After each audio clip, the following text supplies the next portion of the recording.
Welcome back, DIYers. In today's video, I want to talk about prepping for the storm coming through the south here. We got some ice and maybe snow, wintry mix, and all kind of other stuff. I've had a few people asking me, what are some good things to prep for this?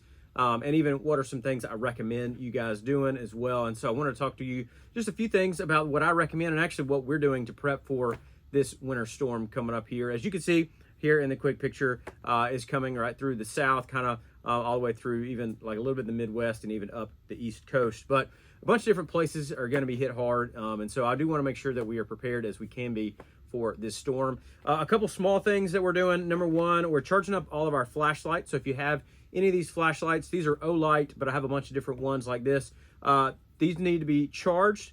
And also you can use them as a small power bank as well, which is a cool thing. So if you need to charge these up, then you can use them to charge up your phone or any kind of thing like that, a small item. So that's a really good thing to remember.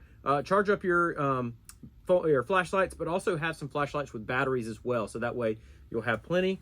Another thing, if you have any like heat sources, like this is just a small little hot hand heater kind of thing like that, you can charge those up. Again, that'll kind of help you a little bit. Another big thing we're charging up are our power banks. So we got a bunch of these, kind of just making sure. Again, we'll charge these up.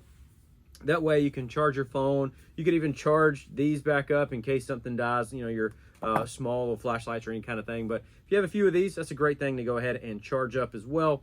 That way you'll have, you know, some power in case you have your phone or different things like that, making sure these will run. Next thing I recommend, if you have like a small little battery backup system like this one right here, that's a great thing to have. I'll have some down in the description that I enjoy, that I recommend.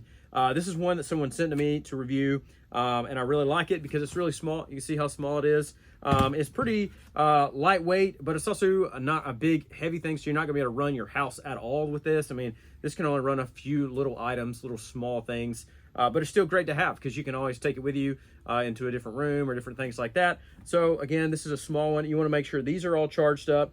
And again, you see on this one, you got a few different plug-ins, a couple of different small plug-ins, and even the car socket as well. So you got a couple different smaller items you can run with these smaller batteries.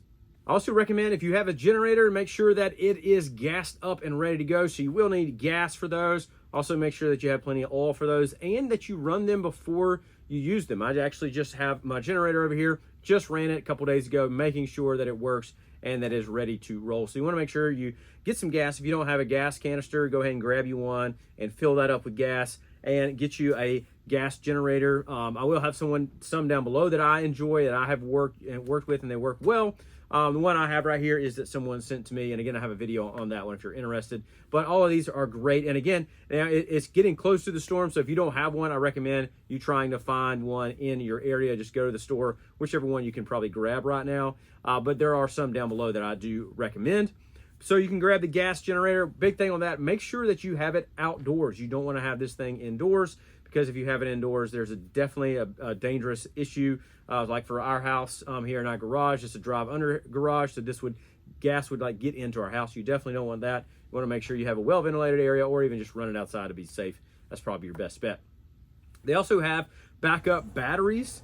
These are great things as well. I have one of these. Someone sent to me to check out, and the great examples of those are like the Blue Yeti, the Anchors, and those kind of things like that. So they have a bunch of different ones of those as well. Those are great. Those are a lot safer. You can run those inside. You can make sure that they're charged up and make sure that you have plenty of extension cords so that you can run those all throughout your house or wherever you need.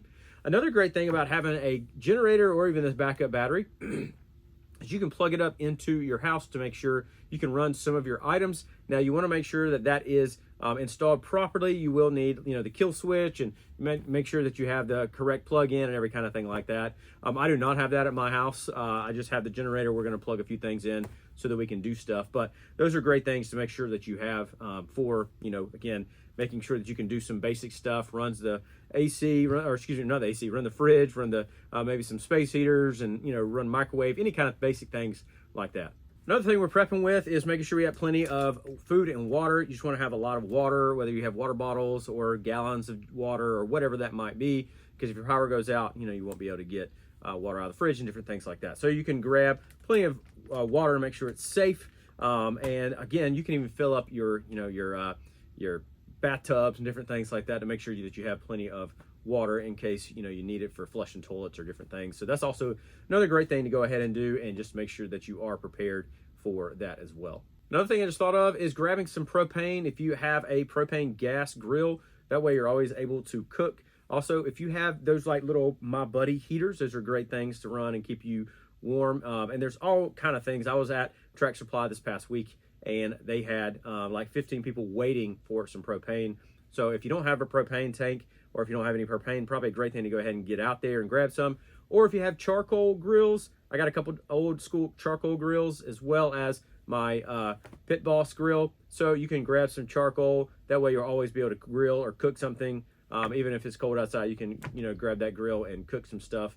Make sure that you're prepped and ready for that, just to be, again, safe. That way you can charge up, or excuse me, run or cook or do whatever you might need to do with those grills.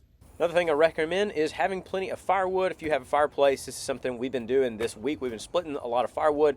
Actually just got a whole truckload today. I'm gonna go ahead and split that tomorrow so that we are prepped and ready. So if you have a fireplace, this is a great thing to go ahead and grab you an extra power source. So if you have an opportunity for this, this is definitely something I recommend. You can still probably grab some of these from neighbors, or even just call around and see if you can get some firewood delivered. And a couple of last things just to remember: make sure you have all your prescriptions if you need anything like that, or a first aid kit. That way you can be safe and secure in case you're not able to get out. If you have a long driveway or driveway that you have to get down to, you might want to park up high, or those kind of things as well. So there's so many different things that you need to do to prep for this. Like I said, I'll have some of the links for the items that I recommend down below, but also right now, if it is getting really close for you guys, then you probably want to just run. Make sure you get all that kind of stuff that you need to get prepared for this. Also, let me know in the comments what you also recommend that we grab for this winter storm. But either way, I hope you guys are safe and warm, and we'll see you in the next video.